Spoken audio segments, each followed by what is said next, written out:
Parang galit ang langit ng gabing iyon.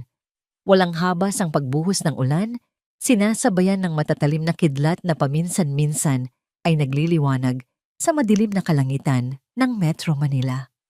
Sa bawat dagundong ng kulog tila nayayanig ang lupa, pero sa loob ng Villa del Fuego, isang marangyang mansyon sa pusod ng Forbes Park, tila nasa ibang mundo ang mga tao. Ang malaking ballroom ay puno ng tawanan tunog ng mga kristal na kopang nagkikiskisan at amoy ng mamahaling champagne. Ito ang gabi ng charity gala na inorganisa ni Richard ang biyudong bilyonaryo na nagmamay-ari ng isa sa pinakamalalaking shipping lines sa bansa. Pero sa kabila ng rangya, may lungkot na nakadikit sa mga pader ng mansyon, isang lungkot na pilit tinatakpan ng musika at alak. Sa gilid ng silid nakatayo si Jessa. Suot ang itim at puting uniforme ng catering service, pakiramdam niya ay isa siyang mantsa sa malinis na kwadra. Basang-basa pa rin ang laylayan ng kanyang pantalon dahil sa baha na nilusong niya kanina sa tondo bago makarating dito. Ang kanyang sapatos na luma at may butas na sa talampakan ay nag-iwan ng bahagyang bakas ng putik sa marble floor. "Hoy Jessa, ano bang tinutunganga mo dyan?" Singhal ni Mr. Lim, ang head waiter na may makintab na noo at masamang tabas ng dila. "Ubusin mo na yang mga maruruming plato sa mesa 5. Bilisan mo, ang babagal nyo, akala nyo ba babayaran kayo ng overtime?" "Opo, sir. Pasensya na po." Mabilis na sagot ni Jessa, yumuko siya bilang tanda ng pagpapakumbaba. Sanay na siya sa ganito. Dating nurse si Jessa, respetado, may dangal. Pero simula nang magkasakit ang nanay niya at mabaon sila sa utang dahil sa naging komplikasyon sa panganganak niya noon kung saan namatay ang kanyang sariling sanggol, tinanggap niya ang lahat ng racket. Kahit tagahugas, kahit tagasilbi, basta may pambili ng gamot. Habang binubuhat niya ang mabigat na tray na puno ng mga tirang caviar at foie gras, pagkain na nagkakahalaga ng higit pa sa sweldo niya sa isang buwan, napatingin siya sa gitna ng bulwagan. Doon nakatayo si Richard. Matangkad, gwapo, pero may bigat sa kanyang mga balikat na hindi kayang itago ng kanyang mamahaling Armani suit. Ang kanyang mga mata ay parang walang buhay nakatingin sa kawalan habang hawak ang isang baso ng whiskey. Sa tabi naman nito nakakapit na parang linta ay si Vanessa. Kung ang gabi ay may reyna siya na siguro yon. Nakasuot siya ng pulang sequin gown na humuhulma sa kanyang perpektong katawan. Ang kanyang buhok ay nakabon at ang kanyang ngipnang ngiti ay kasing kinang ng diamanteng kwintas na suot niya. Pero para kay Jessa, ang nangiti ni Vanessa ay hindi umaabot sa mata. May talim ito, may lamig. "Sir Richard, you look tired." Malaming na bulong ni Vanessa, sapat lang para marinig ng mga nakapaligid. Hinaplos niya ang braso ni Richard. "Huwag kang mag-alala, ako na ang bahala sa mga guests. Magpahinga ka, na kaya muna." Tumango lang si Richard, hindi umiimik at lumagok ulit ng alak. Nagpatuloy si Jessa sa trabaho. Nang mapuno na ang tray niya, dumaan siya sa service elevator papunta sa kusina. Pero puno ang elevator ng mga supplies. "Sa hagdan ka na dumaan." Utos ng isa pang staff. "Doon sa servant stairs sa likod." Umakyat si Jessa. Mabigat ang tray, masakit ang kanyang likod at kumikirot ang kanyang mga paa. Nang makarating siya sa ikalawang palapag, isang mahabang pasilyo na malayo sa ingay ng party, napahinto siya. Isang tunog ang bumasag sa katahimikan. Hindi ito tunog ng kulog, hindi rin tunog ng musika. Ito ay iyak. Hindi lang iisa, tatlo. Tatlong magkakaibang tinig ng pag-iyak na nagsasapawan. Matinis, paos at puno ng takot. Umiiyak na mga bata. Nanlamig ang buong katawan ni Jessa. Bilang isang ina na nawalan ng anak, kilala niya ang iyak na yon. Hindi iyon iyak ng batang nagiinarte o nagugutom lang. Iyon ay iyak ng batang nasasaktan, iyak ng batang humihingi ng saklolo, pero walang dumidinig. "Tulong!" bulong ng isip niya. Kinalimutan ni Jessa ang tray na hawak niya. Ibinaba niya ito sa sahig ng pasilyo. Sinundan niya ang tunog. Habang papalapit siya sa dulo ng pasilyo, mas lumalakas ang palahaw. Ang mga pader ng mansyon na puno ng mga painting ng mga ninuno ay tila naging saksi sa isang krimeng walang nakakakita. Nakarating siya sa isang pinto na bahagyang nakabukas. May manipis na liwanag na tumatagos mula sa loob. Sumilip si Jessa at ang nakita niya ay nagpatigil sa pagtibok ng puso niya. Sa gitna ng maluwag at malamig na kwarto, may 3 kuna cribs. At sa bawat isa, naroon ang 3 paslit ang triplets sina Kai, Leo at Jax. Mapuputla sila, pawisan at namumula ang mga mukha sa kakayak. Si Kai ang nasa kaliwa ay halos hindi na makahinga sa kakasigaw. Si Leo ang nasa gitna ay nanginginig. At si Jax ang pinakamaliit sa kanila ay nakatingin lang sa kisame, humihikbi ng walang boses, parang suko na. Pero hindi ang kalagayan ng mga bata ang nagpaakyat ng dugo sa ulo ni Jessa, kundi ang babaeng nakatayo sa harap nila, si Vanessa. Akala ni Jessa ay nasa baba ito nakikipag-socialize, pero nandito siya ngayon, nakapamaywang hawak ang kanyang smartphone sa isang kamay habang ang kabilang kamay ay nakahawak ng mahigpit, sobrang higpit sa braso ni Kai. "Pwede ba tumahimik kayo?" Asik ni Vanessa. Ang boses niya ay hindi na malambing tulad kanina. Ito ay garalgal, puno ng puot. "Para kayong mga hayop, sirang-sira na ang gabi ko dahil sa inyo." Mas lalong umiyak si Kai dahil sa sakit ng pagkakahawak ni Vanessa. Nakita ni Jessa kung paano bumaon ang mahahabang kuko ni Vanessa na may manicure na kulay dugo sa manipis na balat ng bata. Ma, iyak ni Kai. "Wala kayong nanay, patay na ang nanay niyo." Sigaw ni Vanessa sabay tulak kay Kai, pabalik sa kama ng padabog. "At kung hindi kayo titigil, sasunod kayo sa kanya." Napasinghap si Jessa. Narinig niya ang kaluskos sa likuran niya. Lumingon siya, nang dahan-dahan. Sa madilim na bahagi ng pasilyo, nakatayo si Richard. Nakita ni Jessa ang ama ng mga bata. Nakasandal ito sa pader. Mukhang lasing na lasing, gulo-gulo ang kurbata. Nakatingin si Richard sa nakabukas na pinto. Kitang-kita niya ang ginagawa ni Vanessa. Rinig na rinig niya ang sigaw ng kanyang mga anak. Pero wala siyang ginawa. Nakayuko lang si Richard, hawak ang sentido, parang gustong takpan ng tenga. "Tumigil na kayo. Parang awa niyo na." Bulong ni Richard sa sarili, hindi sa mga bata, kundi sa sitwasyon. Sukong-suko na siya. Wala siyang lakas para ipagtanggol ang sariling dugo at laman. Bumalik ang tingin ni Jessa sa loob ng kwarto. Kumuha si Vanessa ng isang baso ng tubig mula sa side table at walang awang ibinuhos iyon sa mukha ni Leo para patigilin ito sa pag-iyak. Swoosh! Nabulunan ng bata. Umubo ito, nanginginig sa lamig at gulat. "Ayan, para mahimasmasan ka," tuwang-tuwang sabi ni Vanessa. Doon naputol ang pisi ni Jessa. Nakalimutan niyang isa lang siyang waitress. Nakalimutan niyang kailangan niya ng trabaho. Nakalimutan niyang mahirap lang siya at makapangyarihan ang mga taong ito. Ang tanging alam niya, may mga batang nanganganib at may demonyong nakasuot ng gown sa harap nila. Binalibag ni Jessa ang pinto ng buong lakas. Gulat na napalingon si Vanessa. Nanlaki ang mga mata nito nang makita ang isang babaeng basang-basa, may putik sa sapatos at may apoy sa mga mata na humahangos papasok sa kwarto. "Bitawan mo sila," sigaw ni Jessa. Ang boses niya ay dumagundong sa 4 na sulok ng kwarto, mas malakas pa sa kulog sa labas. Hindi na hinintay ni Jessa na makasagot si Vanessa. Mabilis siyang lumapit, tinabig ang kamay ni Vanessa na akmang hahawak ulit kay Jax. "Sino ka? Paano ka nakapasok dito?" Sigaw ni Vanessa, pero hindi siya pinansin ni Jessa.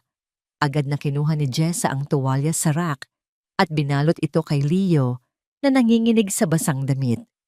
Pagkatapos binuhat niya si Kai na halos maubusan na ng hininga.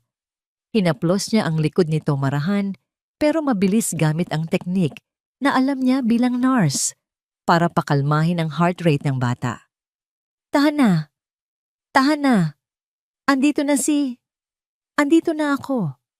Bulong ni Jessa habang yakap-yakap ang 2 bata at inaabot ang kamay kay Jax. Lumayas ka dito, security. Tili ni Vanessa. Akmang sasampalin niya si Jessa.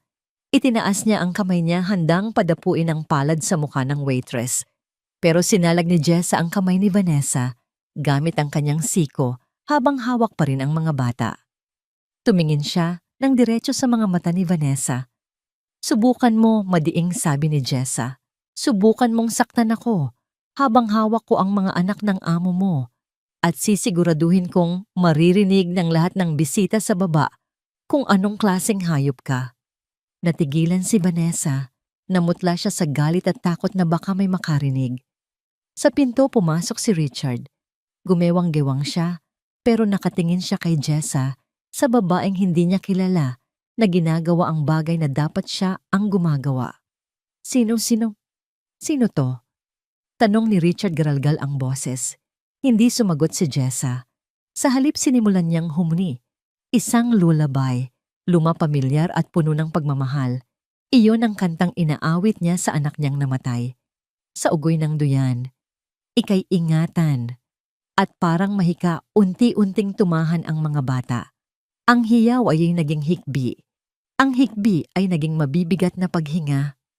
Kumapit si Kai sa uniforme ni Jessa, mahigpit na parang siya ang kauna-unahang ligtas na lugar na naramdaman nito sa loob ng mahabang panahon.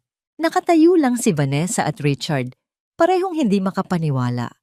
Sa gabing iyon ng bagyo, isang estranghera ang nagdala ng kapayapaan sa impyernong tinatawag nilang tahanan. Pero alam ni Jessa habang tinitignan siya ng masama ni Vanessa na ito pa lang ang simula ng gyera. Hindi huminto si Jessa sa paghele. Ang kanyang tinig ay mahina paos pero puno ng init na tumagos sa malamig na hangin ng kwartong yon. Sana'y di nagmaliw ang dati kong araw. Nang munti pang bata sa piling ni nanay, habang kinakanta niya ang pamilyar na oyayi, isa-isang bumigay ang talukap ng mga mata ng triplets. Si Kai na kanina lang ay halos malagutan ng hininga, sa pag-iyak ay nakatulog na sa balikat ni Jessa. Si Jax ang pinakamaliit ay nakakapit sa laylayan ng kanyang basang uniforme. Si Leo na binuhusan ng tubig ni Vanessa ay nanginginig pa rin, kaya hinubad ni Jessa ang kanyang apron kahit marumi na ito para ibalot sa bata at bigyan ito ng karagdagang init. Dahan-dahang inilapag ni Jessa si Kai sa kuna. Sanay na sanay ang kanyang mga kamay, walang kaluskos, walang biglaang galaw. Hinipo niya ang noo ni Leo. May lagnat ang batang ito. Sabi ni Jessa hindi siya nakatingin sa mga nasa likuran niya. Ang boses niya ay profesional, parang bumalik siya sa dati niyang buhay sa ospital. Kailangan niyang mapalitan ng tuyong damit. At kailangan niya ng paracetamol, hindi tubig na malamig. Doon lang siya lumingon diretso sa mga mata ni Vanessa. Ang tingin ni Jessa ay parang latigo. Napaatras si Vanessa. Sa kauna-unahang pagkakataon, naramdaman ng socialite na siya ang maliit sa kwartong iyon sa kabila ng suot niyang milyones na halaga ng alahas. Huwag mo akong utusan. Asik ni Vanessa pero mahina na ang boses nito na wala ng tapang. Sino ka ba sa akala mo isa ka lang waitress? Tama na Vanessa? Basag na boses ni Richard. Nilingon ni Vanessa ang kanyang nobyo. Richard honey, nakita mo ba ang ginawa ng babaeng yan? Pumasok siya dito nang walang paalam. Tinulak niya ako. Muntik na akong masaktan. Dapat ipakulong natin siya. Humakbang si Richard palapit. Gumegewang pa rin siya dahil sa alak. Pero nakapako ang tingin niya sa mga bata. Nakita niya kung paano natutulog ng mahimbing sina Kai at Jax. Nakita niya kung paano inaalagaan ng isang estranghera si Leo. Matagal na panahon na mula noong huli niyang nakita ang ganitong kapayapaan sa kanyang mga anak. Simula nang mamatay ang asawa niyang si Camille, puro iyak at sigaw na lang ang naririnig niya sa mansyong ito. Pinatahan niya sila, bulong ni Richard. Tumingin siya kay Vanessa at sa unang pagkakataon may bahid ng pandidiri sa kanyang mga mata. Isang bagay na hindi mo nagawa sa loob ng 6 na buwan, Vanessa. Parang sinampal si Vanessa sa narinig. Namula ang kanyang mukha sa hiya at galit. Pagod lang ako, Richard. Ang iingay nila. At saka, masyado mong kinukonsinti ang mga batang yan. Hindi siya pinansin ni Richard. Lumapit ito kay Jessa. Amoy na amoy ni Jessa ang alak at sigarilyo mula sa lalaki pero nakita rin niya ang lungkot sa mga mata nito, isang lungkot na pamilyar sa kanya. Lungkot ng nawalan. Anong pangalan mo? Tanong ni Richard. Jessa po. Jessa Magbanua. Sagot niya ng may paggalang pero hindi siya yumuko. Kumapa si Richard sa bulsa ng kanyang coat. Nilabas niya ang isang makapal na wallet. Kumuha siya ng ilang libong piso, hindi na niya binilang at inabot kay Jessa. Salamat, sabi ni Richard. Kunin mo to. Umalis ka na, bago pa magbago ang isip ko at ipahuli kita sa trespassing. Tinignan lang ni Jessa ang pera. Pwede niyang kunin iyon. Malaking tulong iyon para sa gamot ng nanay niya. Pero nang tignan niya si Leo na namimilipit pa rin sa lagnat, umiling siya. Hindi ko po kailangan ng pera niyo, sir, sabi ni Jessa. Kailangan ng anak niyo ng gamot. May first aid kit ba kayo dito? Natigilan si Richard. Ibinalik niya ang pera sa bulsa hiyang-hiya. Sa banyo. May cabinet doon. Tumalima si Jessa. Kumuha siya ng gamot at tubig. Pinainom niya si Leo ng dahan-dahan. Pagkatapos, kinumutan niya ito ng maayos. Pinanood ni Vanessa ang lahat ng ito nang may nanlilisik na mga mata. Matalino si Vanessa. Mabilis siyang mag-isip. Nakita niya kung paano lumambot ang mukha ni Richard habang pinapanood si Jessa. Alam niyang delikado ito. Kung magpapatuloy ito, magmumukha siyang walang kwentang ina sa paningin ni Richard at mawawala ang planong kasal at ang yaman na kaakibat nito. Kailangan niyang kontrolin ang sitwasyon. Keep your friends close, but your enemies closer. Huminga ng malalim si Vanessa. Inayos niya ang kanyang buhok at pinalitan ang ekspresyon ng kanyang mukha. Mula sa pagiging bruha, naging maamo at kalkulado ang kanyang itsura. Nakaka-impress, biglang sabi ni Vanessa. Pumalakpak siya ng mahina mabagal. May talent ka pala sa mga bata, Jessa. Tumingin si Jessa sa kanya nagtataka. Lumapit si Vanessa kay Jessa na parang hindi niya ito tinulak at ininsulto kanina. Alam mo, naghahanap kami ng night nanny. Yung mga agency kasi, puro walang kwenta ang pinapadala. Pero ikaw, mukhang sanay ka sa hirap. Tinignan siya ni Vanessa mula ulo hanggang paa, may halong pangmamata. Basa ang sapatos mo, luma ang damit mo. Siguro galing ka sa squatters area, ano Tondo?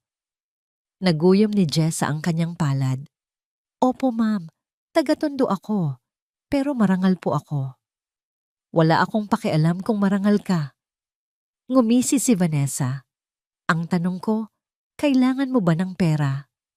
Natahimik si Jessa. Naalala niya ang mukha ng Nanay Elena niya. Nasa ospital ito ngayon naghihintay ng dialysis. Lubog na sila sa utang. Hinahabol na sila ng loan shark. Magkano ang sweldo mo sa catering na? Yan 500,000 Pang-uuyam ni Vanessa. Dodoblihin ko. Hindi, titriplihin ko.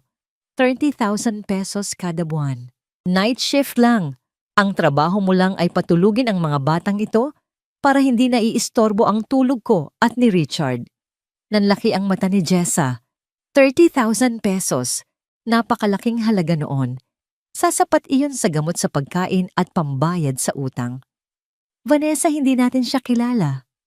Sabad ni Richard medyo nahimasmasan. Pero kaya niyang patigilin ang yak nila Richard.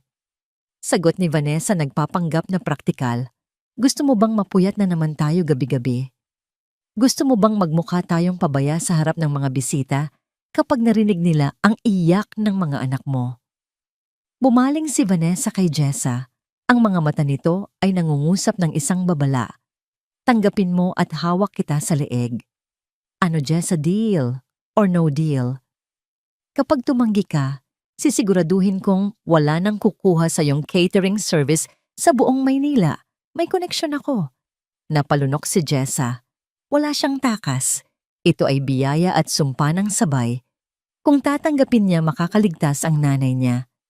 At higit sa lahat, Matutulungan niya ang mga batang ito. Kung aalis siya ngayon, sino ang magtatanggol kina Leo at Jax mula sa babaeng ito? Tumingin si Jessa sa mga natutulog na bata. Parang may invisible na tali na humihila sa puso niya palapit sa kanila. Huminga siya ng malalim at tumingin ng diretso kay Vanessa.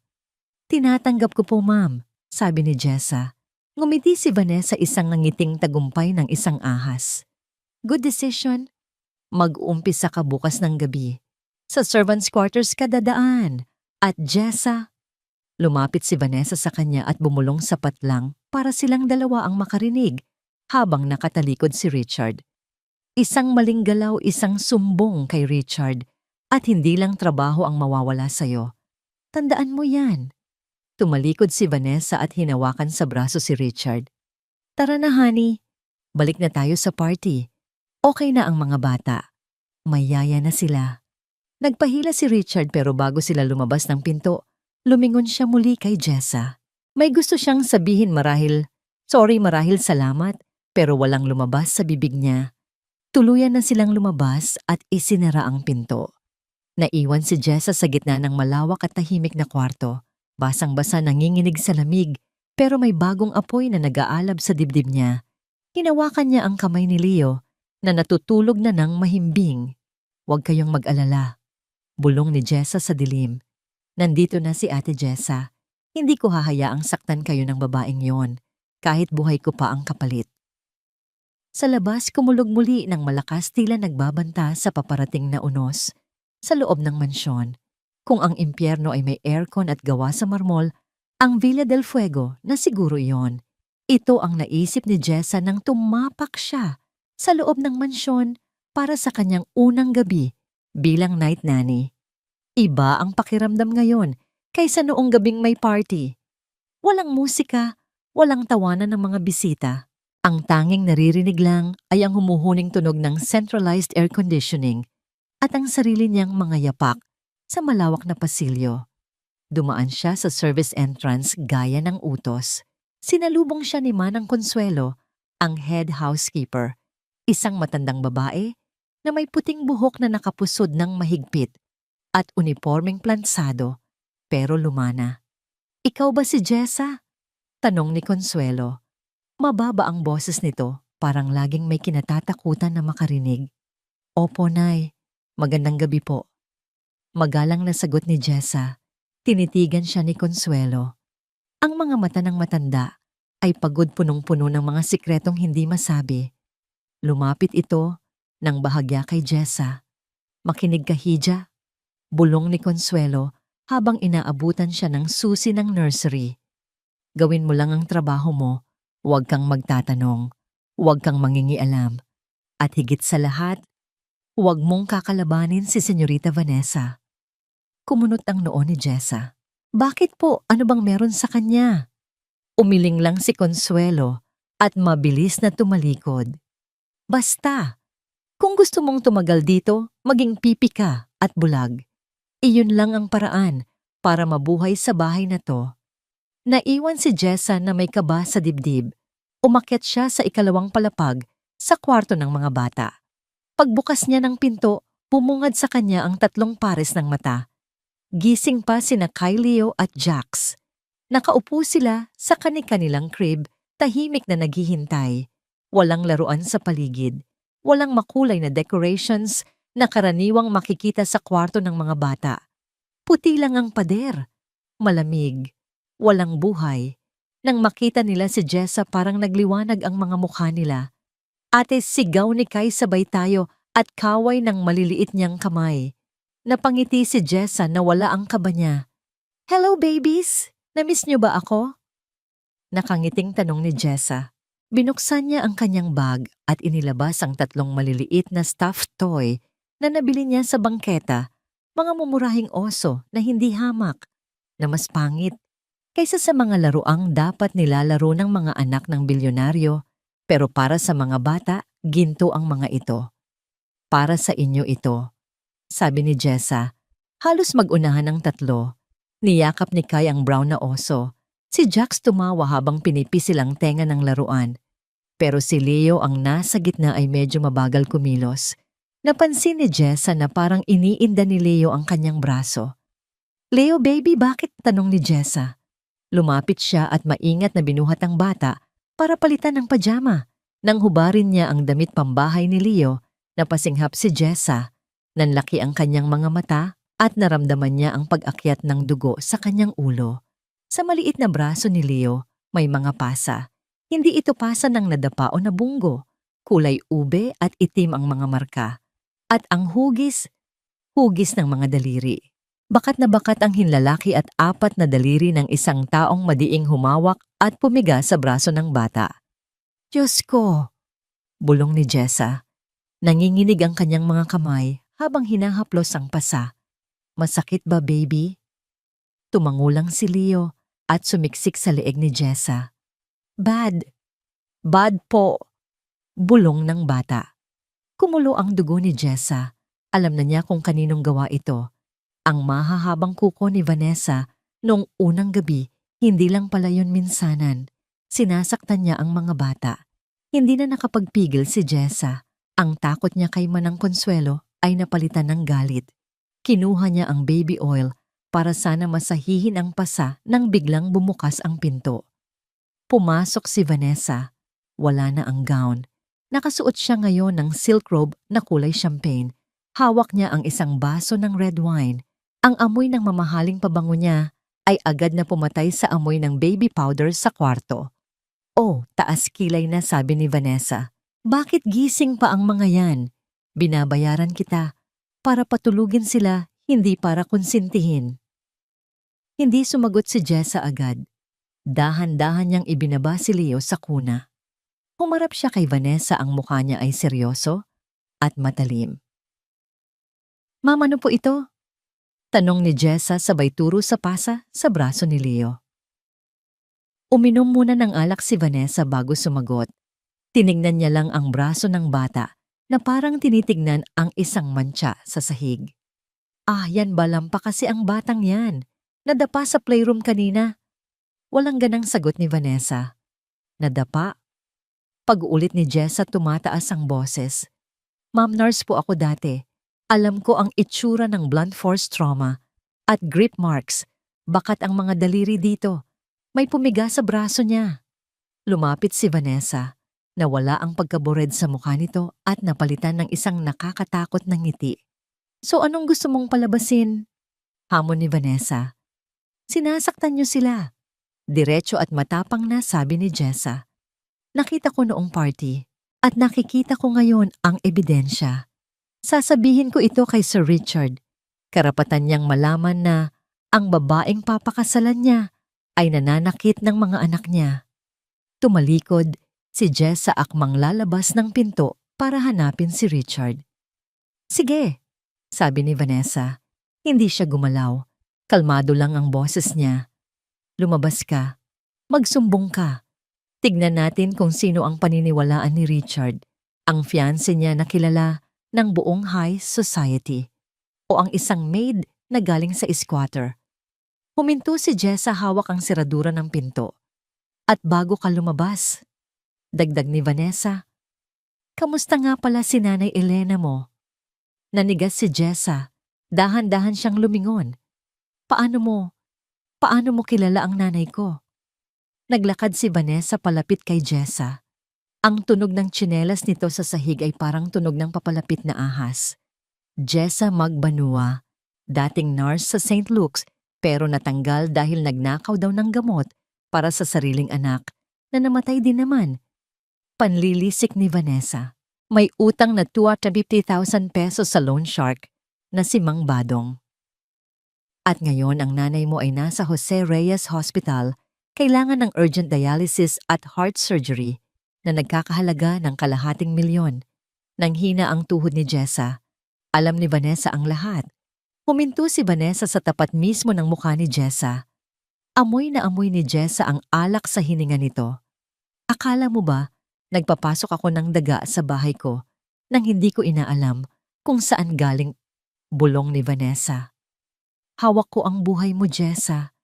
Ang sweldong ibinibigay ko sa'yo, yan lang ang bumubuhay sa nanay mo na ngayon.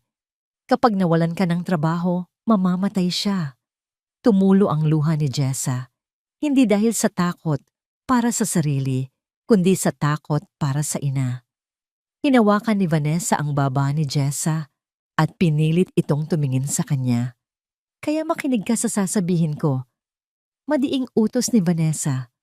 Ang mga mata nito ay nanlilisik. Bulag ka, pipi ka, wala kang nakikitang pasa. Ang alam mo lang, nadapa si Leo. Kasi sa oras na bumukay ang bibig mo kay Richard, hindi lang trabaho ang mawawala sa'yo. Sisiguraduhin kong walang ospital na tatanggap sa nanay mo sa buong Pilipinas. Naiintindihan mo? Nanginig ang buong katawan ni Jessa. Gusto niyang manampal. Gusto niyang sumigaw. Pero narinig niya ang ubo ni Leo sa likuran. At naalala niya ang mukha ng nanay niya na nakakabit sa makina. Wala siyang laban. Sa ngayon. Opo, ma'am. Garalgal na sagot ni Jessa. Napipilitan. Masakit. Binitawan siya ni Vanessa ng marahas. Good girl. Ngayon patulugin mo na ang mga pesteng yan. At siguraduhin mong wala akong maririnig na iyak, kundi baka madagdagan pa ang nadapa sa kanila. Tumalikod si Vanessa at lumabas ng kwarto, iniwan ang pinto na bahagyang nakabukas. Naiwan si Jessa na nakatayo nanginginig, habang ang luha ay tuloy-tuloy sa pagpatak. Tumingin siya kay Leo na nakatingin sa kanya nang may takot. Lumapit si Jessa sa bata at niyakap ito ng mahigpit. Patawad, baby.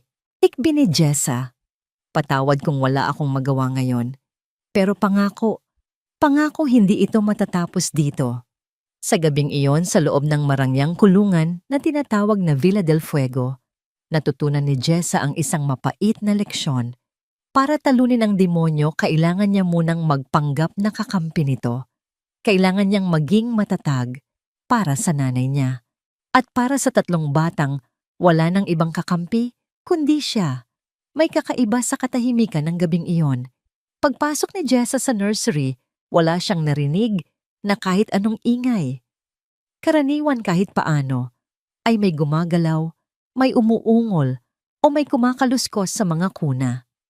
Pero ngayon, para siyang pumasok sa isang morgue. Malamig ang hangin.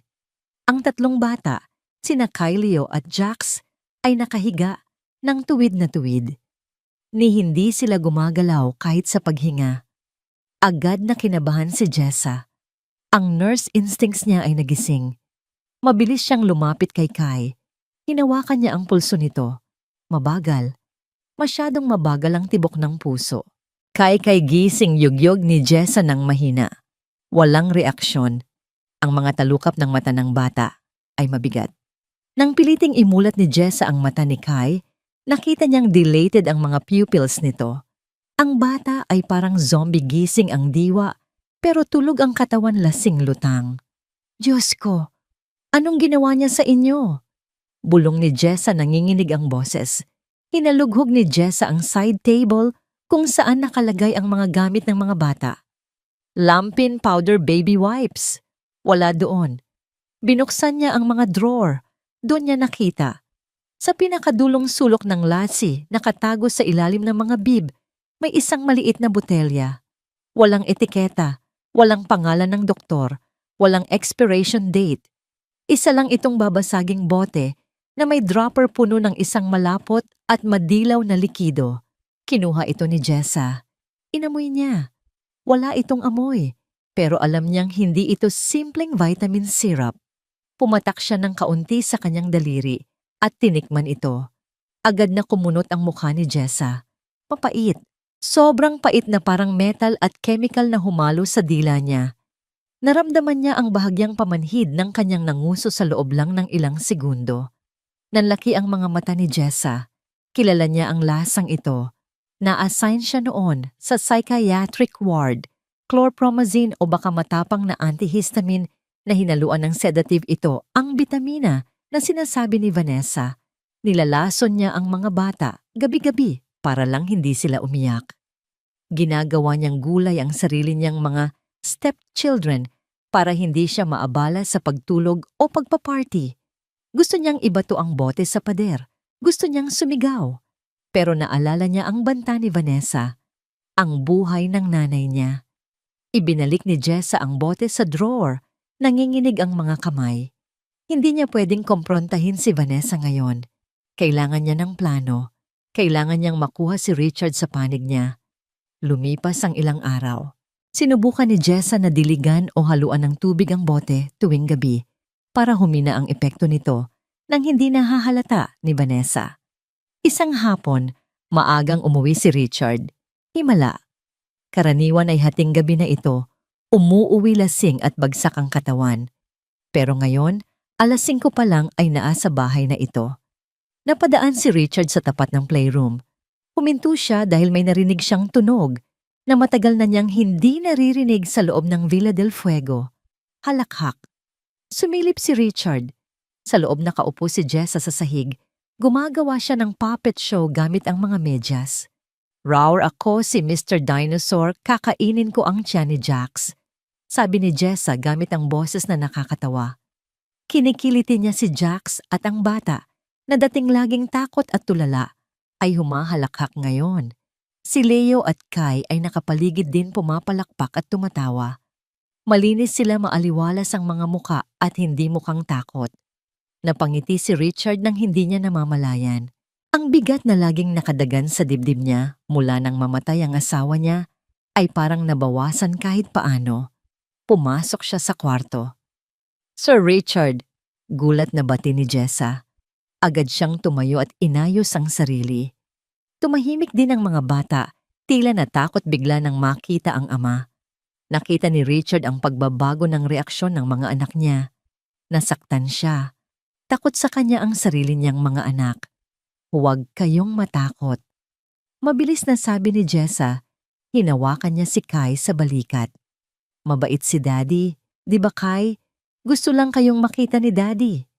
Tumingin si Jessa kay Richard, nagbibigay ng signal gamit ang mata. "Lumapit ka," sabi ng mga mata niya. Lumuhod si Richard sa sahig kapantay ng mga bata. "Hi." "Hello mga big boys." Wala pa ring gumagalaw. Kinuha ni Richard ang sock puppet na gawa ni Jessa. Isinuot niya ito sa kamay niya, medyo alanganin. Hello. Ako naman si Mr. Daddy Dinosaur," sabi ni Richard pilit na pinapasigla ang boses.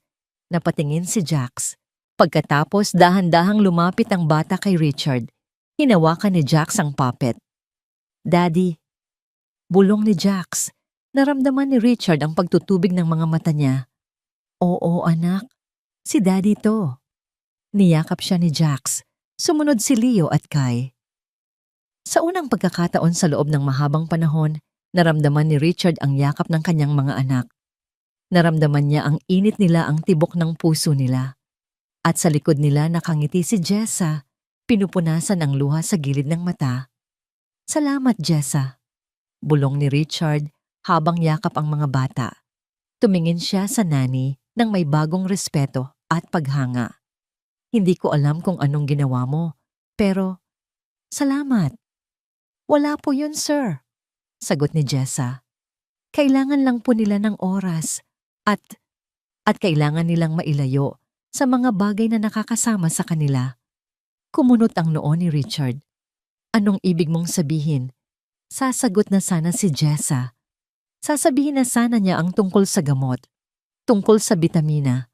Pero biglang dumilim ang paligid. "Richard!" Ang boses ni Vanessa ay matalim parang yelo. Nakatayo siya sa pintuan ng playroom. Nakasuot siya ng jogging pants at sports bra, kakatapos lang mag-gym, pero ang mukha niya ay hindi maipinta. Nakita niya ang eksena. Si Richard nakaluhod sa sahig, yakap ang mga bata, habang si Jessa ay nakatayo sa malapit. Parang sila ang isang masayang pamilya. Isang pamilyang walang Vanessa. Agad na tumayo si Richard. "Vanessa, nakikipaglaro lang ako sa mga bata." "Nakikita ko?" Sagot ni Vanessa, pero kay Jessa siya nakatingin. Ang mga mata niya ay nanlilisik sa selos at galit. At mukhang masyadong nag-e-enjoy ang yaya natin na makipaglaro sa amo niya. "Huwag mo siyang simulan, Vanessa." Saway ni Richard. "Ginagawa niya lang ang trabaho niya." "Trabaho?" Tumawa ng mapakla si Vanessa. Lumapit siya kay Jessa at inagaw ang puppet mula sa kamay nito. Ang trabaho mo ay maglinis at magpatulog, hindi ang umastang nanay ng mga batang ito at lalong hindi ang umastang asawa ng bilyonaryo. Vanessa, sigaw ni Richard. Humarap si Vanessa kay Richard, nagpapaawa effect bigla. Honey, concerned lang ako. Hindi natin siya kilala. Baka kung ano-anong tinuturo niya sa mga bata. Baka nilalason niya ang utak nila laban sa akin. Nilalason. Napaka-ironic ng salitang ginamit niya. Tumingin si Jessa kay Vanessa ng diretsyo. Alam ni Jessa na nararamdaman ni Vanessa na nawawalan na ito ng kontrol. At ang taong nawawalan ng kontrol ay nagiging mapanganib. Aalis na po muna ako, sir. Maghahanda po ako ng hapunan ng mga bata.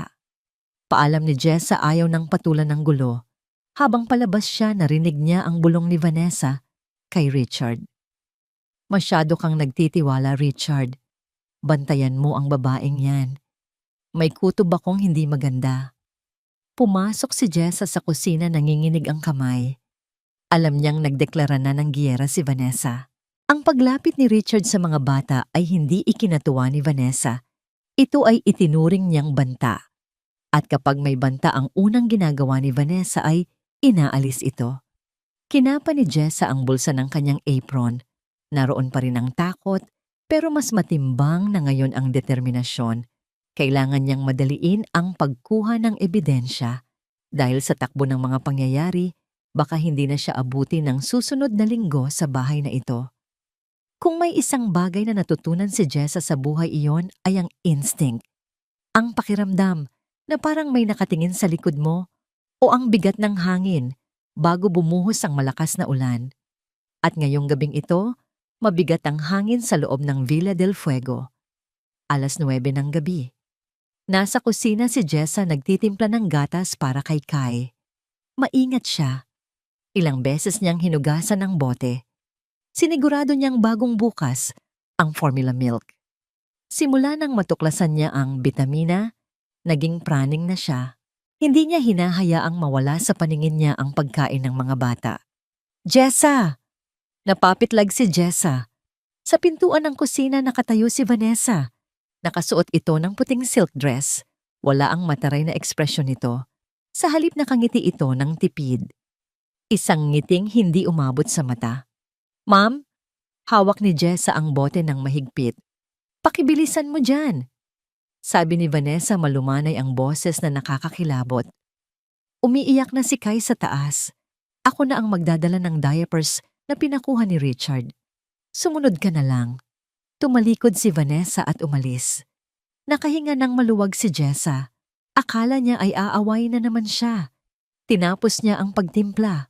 Warm water. 3 scoops. Tinikman niya ang patak sa likod ng palad niya.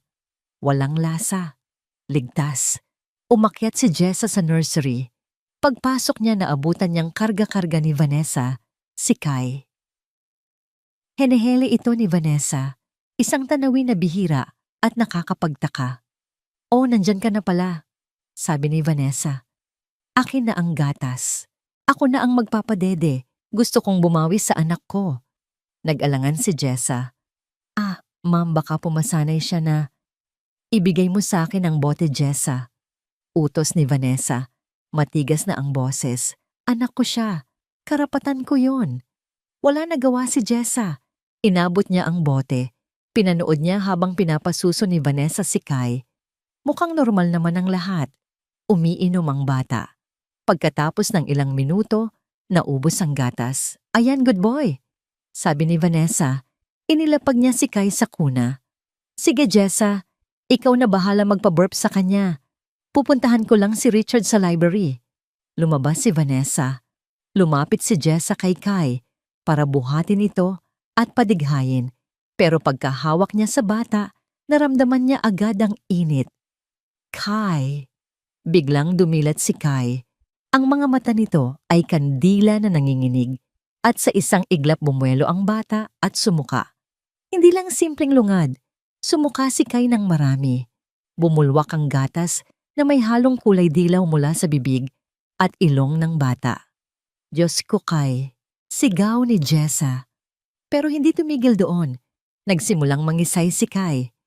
Nanigas ang maliit na katawan nito. Bumaliktad ang mga mata. Bula ang lumalabas sa bibig. Kumbulsyon. Tulong Sir Richard man ang tulong. Hiyaw ni Jessa habang pilit na itinatagilid ang bata para hindi ito mabilaukan sa sariling suka. Nanginginig ang buong katawan ni Jessa sa takot. Ilang segundo lang bumukas ang pinto. Tumakbo papasok si Richard, kasunod si Vanessa na umaarte ring nagugulat. Kay anong nangyari? Sigaw ni Richard. Namutla siya nang makita ang anak na nangingisay at bumubula ang bibig. Hindi ko po alam. Bigla na lang po siyang nagkaganyan. Iyak ni Jessa. Agad na binuhat ni Richard ang bata. Ihanda ang sasakyan. Dadalhin natin siya sa ospital. Bilis! Nagkagulo sa mansyon. Tumakbo ang mga katulong. Si Manang Consuelo ay napaupo sa takot. Sa gitna ng kaguluhan, biglang itinuro ni Vanessa si Jessa. Ikaw, tili ni Vanessa. Ikaw ang nagtimpla ng gatas, di ba? Nakita kita kanina. May hinahalo ka sa kusina. Natigilan si Richard habang buhat ang anak. Tumingin siya kay Jessa. Ano? Tanong ni Richard. Wala po sir, wala po akong nilagay. Gatas lang po yun. Depensa ni Jessa umiiling tumutulo ang luha. Sinungaling. Sigaw ni Vanessa. Lumapit ito sa bag ni Jessa na nakasabit sa likod ng pinto. Tignan natin. Siguradong may tinatago kang lason dyan. Kaya pala ang himbing ng tulog nila nitong mga nakaraan. Huwag po ma'am, sigaw ni Jessa. Pero huli na. Binaligtad ni Vanessa ang bag ni Jessa. Nalaglag ang mga gamit uniforme pitaka suklay at isang maliit na kahon ng velvet. Bumukas ang kahon pagbagsak sa sahig. At mula roon, kumislap ang isang pares ng diamond earrings. Ang hikaw na nawawala ni Vanessa noong isang linggo. Nanlaki ang mata ni Jessa. Hindi akin yan. Hindi ko alam kung paano napunta yan dyan. Napatingin si Richard sa mga alahas, tapos kay Jessa tapos sa anak niyang nangingisay sa bisig niya. Ang tiwala na nabuo niya nitong mga nakaraang araw ay gumuho sa isang iglap. Magnanakaw ka na. Nilason mo pa ang anak ko. Galit na sigaw ni Vanessa. Lumapit si Vanessa kay Jessa. At sa harap ng lahat, sa harap ni Richard ni Manang Consuelo at ng ibang katulong, ay ibinigay ni Vanessa ang parusang hinihintay niya. Pak! Isang malakas na sampal ang dumapo sa mukha ni Jessa. Napaluhod siya sa sahig sa lakas ng impact. Pumutok ang labi niya. Nalasahan niya ang dugo. Hayop ka! Sigaw ni Vanessa akmang. Sasabunutan pa si Jessa. Pinapasok kita sa pamamahay namin. Pinagkatiwalaan kita, tapos ito ang igaganti mo. Papatayin mo ang anak ko para lang makapagnakaw ka. Vanessa, tama na. Awat ni Richard, pero ang boses niya ay malamig. Tumawag kayo ng pulis. Ipaaresto niyo ang babaeng yan. Ako na ang magdadala kay Kai sa ospital. Tumalikod si Richard at tumakbo palabas bitbit ang naghihingalong bata. Ni hindi niya nilingon si Jessa. Ang tingin na ibinigay niya bago siya umalis ay puno ng pagkamuhi. Naiwan si Jessa sa sahig hawak ang pisngi. Umiiyak. Sir, maniwala po kayo. Wala akong kasalanan. Bulong niya pero wala nang nakikinig. Lumapit si Vanessa kay Jessa. Yumuko ito para magpantay ang mukha nila. Wala na si Richard. Wala nang kailangang umarte. Ngumisi si Vanessa. Isang ngisi ng demonyo na nagtagumpay. Sabi ko naman sa'yo, Jessa. Bulong ni Vanessa. Ako ang reyna sa bahay na to. At ikaw, isa ka lang basahan na itatapon kapag hindi na kailangan. Tumayo si Vanessa at humarap sa mga security guard na kakarating lang. Ano pang hinihintay nyo? Pusasan nyo na ang kriminal na yan ilabas nyo siya sa bahay ko. Hinawakan si Jessa ng dalawang gwardya. Kinaladkad siya palabas ng kwarto, pababa ng hagdan, habang ang mga mata ng ibang katulong ay nakatingin sa kanya ng may awa at panghuhusga. Wala nang nagawa si Jessa kundi umiyak, habang kinakaladkad siya palabas ng mansyon. Sa labas bumubuhos ang malakas na ulan. Tila nakikiayon ang panahon sa trahedyang nangyari. Nagawa na ni Vanessa. Ang perpektong patibong. Si Jessa ngayon ay hindi na ang mabait na nani. Siya na ang magnanakaw. Siya na ang poisoner. At wala siyang kalaban-laban. Malakas ang ulan. Parang pako na tumutusok sa balat ang bawat patak ng tubig mula sa langit.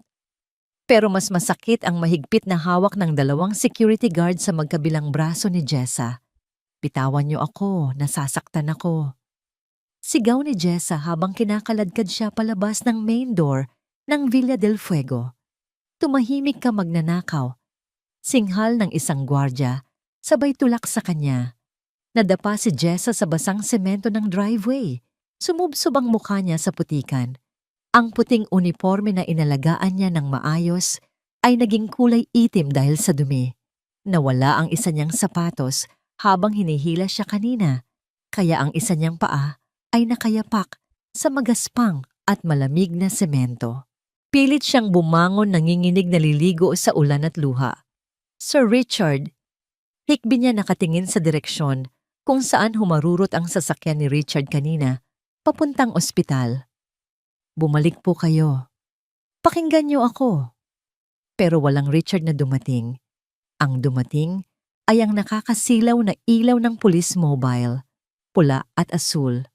Umiikot, nakakahilo. Bumaba ang 2 pulis, may dalang posas. Ito ba ang suspect? Tanong ng pulis sa gwardya. Opo, sir. Nahulihan ng alahas at nilason ang anak ng may-ari. Sumbong ng gwardya. Lumapit ang pulis kay Jessa. Walang tanong-tanong hinablot nito ang mga kamay ni Jessa at pinuwersa sa likod. Click! Ang tunog ng bakal na sumara sa kanyang pulso ay parang tunog ng pagsara ng kanyang kinabukasan. Masikip. Malamig. Sir, hindi po ako magnanakaw. Setup lang po yon. Pagmamakaawa ni Jessa. Kailangan kong puntahan ang mga bata. Nasa panganib sila. Sa presinto ka na magpaliwanag. Walang emosyong sabi ng pulis. Habang isinasakay siya sa police car, lumingon si Jessa sa mansyon. Sa balcony sa ilalim ng silong nakatayo si Vanessa. Hindi na ito basa ng ulan. Nakapagpalit na ito ng robe. Hawak nito ang isang payong kahit hindi naman siya nauulanan. Nagkatinginan sila. Sa ilalim ng kumikislap na ilaw ng sirena, nakita ni Jessa ang mukha ni Vanessa. Wala itong awa, wala itong pagsisisi. Nakangiti pa ito ng bahagya habang kumakaway isang maliit na kaway ng pamamaalam. Paalam daga parang naririnig ni Jessa ang boses nito sa isip niya. Isinara ng pulis ang pinto ng kotse. Blag. At sa loob ng masikip na sasakyan na amoy sigarilyo at pawis, doon lang naintindihan ni Jessa ang bigat ng sitwasyon. Wala na siyang laban. Tinalo siya ng pera. Tinalo siya ng kapangyarihan. Presinto Non, Pasay City. Hindi sanay si Jessa sa ganitong lugar. Maingay, magulo at amoy ihi na humalo.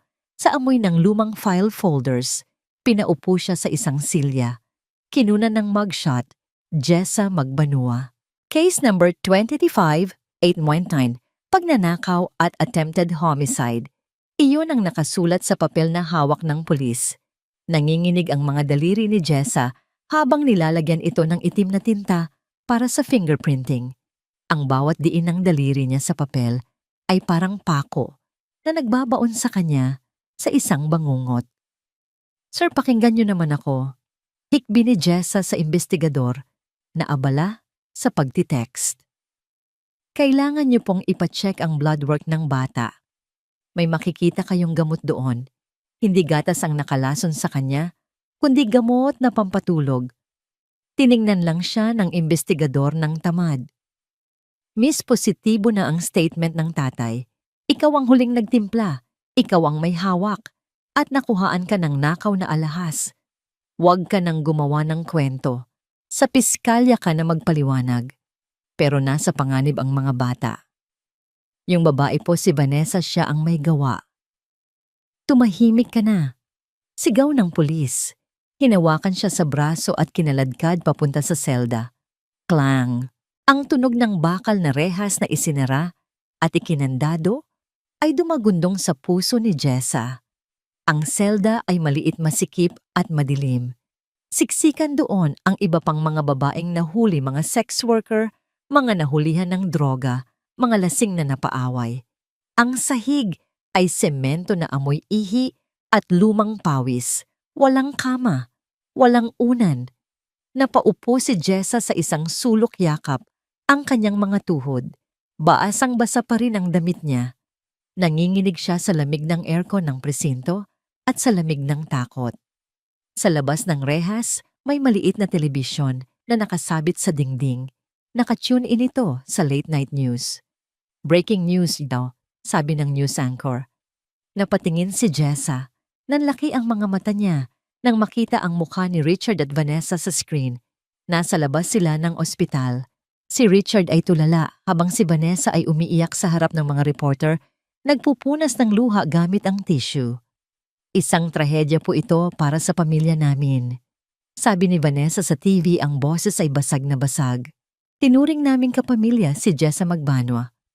Pinagkatiwalaan namin siya sa mga anak ni Richard, pero ninakawan niya kami at tinangka niyang lasunin ang stepson ko dahil nahuli ko siyang nagnanakaw. Nag-flash sa screen ang mugshot ni Jessa. Ang mukha niyang mugto ang mata, magulo ang buhok at mukhang kriminal. Nanawagan po ako sa publiko. Patuloy ni Vanessa. Mag-ingat kayo sa mga pinapasok niyo sa bahay. Akala namin anghel demonyo pala. Napapikit si Jessa. Ang sakit. Ang galing umarte. Nakuha ni Vanessa ang simpatya ng buong Pilipinas. Sa isang iglap si Jessa na ang pinakamasamang tao sa bansa. Grabe naman yang yaya na yan. Komento ng isang presong katabi ni Jessa. Walang utang na loob. Buti nga sa kanya. Hindi alam ng babae na ang walang hiyang yaya na tinutukoy niya ay ang babaeng katabi niya na nanginginig sa sulok. Yumuko si Jessa at umiyak ng walang tunog. Ang isip niya ay wala sa sarili niyang kalagayan. Ang iniisip niya ay si Kai. Buhay pa ba siya na agapan kaya ng mga doktor? At si Nanay Elena. Paano na ang nanay ko? Wala na akong trabaho. Makukulong ako. Sinong magbabayad ng dialysis niya bukas para siyang nahuhulog sa isang bangin na walang katapusan? Dumaan ang magdamag na hindi siya natutulog. Bawat oras ay parang taon. Ang lamig ng semento ay tumagos sa buto niya. Kinabukasan maagang maaga, tinawag ang pangalan niya. Magbanu alabas. Tumayo si Jessa ng lalambot. Lalaya na po ba ako? Nalaman na po ba nila ang totoo? Binuksan ng pulis ang rehas. May nagpiyansa sa'yo. Temporary release habang dinidinig ang kaso. Mas swerte ka. Lumabas si Jessa naguguluhan. Sino ang magpipiyansa sa kanya? Wala silang pera. Paglabas niya ng presinto, ang araw ay masakit sa mata. At sa labas ng gate naghihintay ang isang pamilyar na sasakyan. Hindi ito kotse ni Richard. Isang lumang taxi. Bumaba ang bintana. Si Manang Consuelo. Mabilis na sumakay si Jessa. Manang, kayo po ba? Paano nyo? Huwag ka nang magtanong. Sabi ni Consuelo, nanginginig din ang boses habang inaabot ang isang towel kay Jessa. Ginamit ko ang ipon ko. Hindi ako naniniwalang magagawa mo yon, Jessa. Napahagulgol si Jessa. Sa gitna ng impyerno may isang anghel na naniwala sa kanya. Si Kai po, kamusta si Kai? Tanong agad ni Jessa. Nakasurvive siya kita balita ni Consuelo. Pero nasa ICU pa rin. Galit na galit si Sir Richard. Sinisigaw niya ang pangalan mo. Gusto kanyang ipakulong habang buhay. Napayuko si Jessa. Wala akong ginawa, Manang. Si Vanessa. Alam ko't putol ni Consuelo. Tumingin ito sa kanya ng seryoso. Alam ko dahil nakita ko siyang tinatapon ng bote ng gamot sa basurahan kaninang madaling araw bago dumating ang mga pulis para mag-imbestiga sa bahay. Nagkatinginan sila. Pero Jessa, dagdag ni Consuelo, wala na tayong magagawa ngayon. Hawak ni Vanessa ang leeg ni Sir Richard. At ikaw ang kalaban ng lahat ngayon. Wala kang babalikan sa mansyon. Pero paano ang nanay ko? Tanong ni Jessa. Doon nagbago ang mukha ni Consuelo. Puno ng awa. Dumaan ako sa ospital bago pumunta dito. Mahinang sabi ni Consuelo. Bakit, anong nangyari? Kinabahan si Jessa. Tinanggalan na siya ng support ng ospital kaninang umaga, Jessa. Tumawag ang opisina ni Sir Richard. Binawi nila ang guarantee letter para sa bills ng nanay mo. Sabi nila, hindi sila nagbabayad para sa pamilya ng magnanakaw. Parang gumuho ang mundo ni Jessa. Hindi, nanay. Sigaw ni Jessa. Manong sa Jose Reyes Hospital, bilis. Humagibis ang taxi. Pero sa puso ni Jessa alam niyang huli na ang lahat. Ang perfect trap ni Vanessa ay hindi lang sumira sa pangalan niya. Pumatay ito. At sa sandaling iyon sa loob ng umaandar na taxi, namatay ang dating Jessa, ang mabait, ang maawain ang nurse. Ang natira na lang ay isang babaeng wasak puno ng galit at handang gawin ang lahat para sa hustisya. Huli na. 2 salita. 4 na pantig. Pero sapat na para durugin ang natitirang pag-asa ni Jessa. Pagdating niya sa Jose Reyes Memorial Medical Center, sinalubong siya ng ingay ng emergency room. Sigawan ng mga pasyente, takbuhan ng mga nurse, tunog ng mga monitor. Pero sa gitna ng kaguluhan may isang kama na tahimik. Isang kama na tinatakpan na ng puting kumot. Ma, tawag ni Jessa. Ang boses niya ay garalgal. Halos walang lumabas. Lumapit siya. Nanginginig ang mga kamay niyang may marka pa ng posas. Dahan-dahan niyang itinaas ang kumot. Ang mukha ni Nanay Elena ay payapa. Pero maputla, malamig. Wala na ang hirap ng paghinga. Wala na ang sakit. Pero wala na rin ang buhay. Ma, andito na ako. Bulong ni Jessa. Hinawakan niya ang pisngi ng ina. Magumising ka na. Nakalaya na ako. Magtatrabaho ulit ako. Ma-please. Pero hindi na gumalaw si Nanay Elena. Sorry po, ma'am. Sabi ng resident doctor na lumapit sa kanya. Ginawa namin ang lahat. Pero noong tinigil ang gamutan kaninang umaga, dahil sa billing issues, bumigay na ang katawan niya. Cardiac arrest. Billing issues. Lumingon si Jessa sa doktor, ang mga mata ay puno ng luha at galit. Dahil lang sa pera, hinayaan niyo siyang mamatay. Dahil lang sa pera, sumusunod lang kami sa protocol. Sagot ng doktor, umiwas ng tingin. Ang guarantee letter mula sa Belmonte Group of Companies ay binawi. Sabi ng tumawag, terminated na raw ang employee na nag-request. Napaupo si Jessa sa sahig ng ospital. Humagulgol siya. Isang iyak na galing sa kaibuturan ng kanyang kaluluwa. Walang pakialam kung pinagtitinginan siya ng mga tao. Si Vanessa, si Richard, pinatay nila ang nanay niya. Hindi man sila ang humawak ng patalim, sila ang nagtanggal ng lifeline. Kinabukasan. Public cemetery. Umuulan pa rin. Ang lupa ay putik. Ang langit ay kulay abo. Walang magarang libing. Walang bulaklak. Walang mga bisita. Tanging si Jessa lang, si Mang Badong, ang kapitbahay na tumulong magbuhat ng kabaong at ang pari ng barangay. Nakatingin si Jessa habang tinatambakan ng lupa ang simpleng kabaong ng nanay niya. Katabi nito ang maliit na puntod ng anak niyang namatay noon. Ngayon 2 na silang nasa ilalim ng lupa. At si Jessa mag-isang naiwan sa ibabaw. Bakit hindi mo na lang ako kinuha, Lord? Bulong ni Jessa sa hangin. Wala na akong silbi. Wala na akong dahilan para mabuhay. Natalo na ako. Gusto na niyang sumuko. Gusto niyang humiga sa putikan at hayaan na lang na matapos ang lahat. Siya ang kriminal sa mata ng publiko. Wala siyang pera. Wala siyang pamilya. Siya ang talunan. Jessa! Napalingon siya. Sa ilalim ng isang itim na payong, nakatayo si Manang Consuelo. Umalis na po kayo, Manang.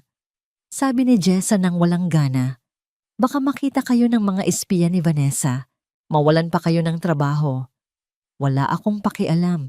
Matigas na sabi ni Consuelo. Lumapit ito. Nakita ni Jessa na may pasa si Consuelo sa braso. Anong nangyari sa inyo? Tanong ni Jessa. Sinubukan kong magsalita. Sagot ni Consuelo, nangingilid ang luha. Noong gabing dinala si Kai sa ospital, sinubukan kong sabihin kay Sir Richard na nakita kong tinapon ni Vanessa ang gamot. Pero hinarang ako ng bodyguard ni Vanessa. Tinulak nila ako sa hagdan. Napahawak si Jessa sa bibig niya.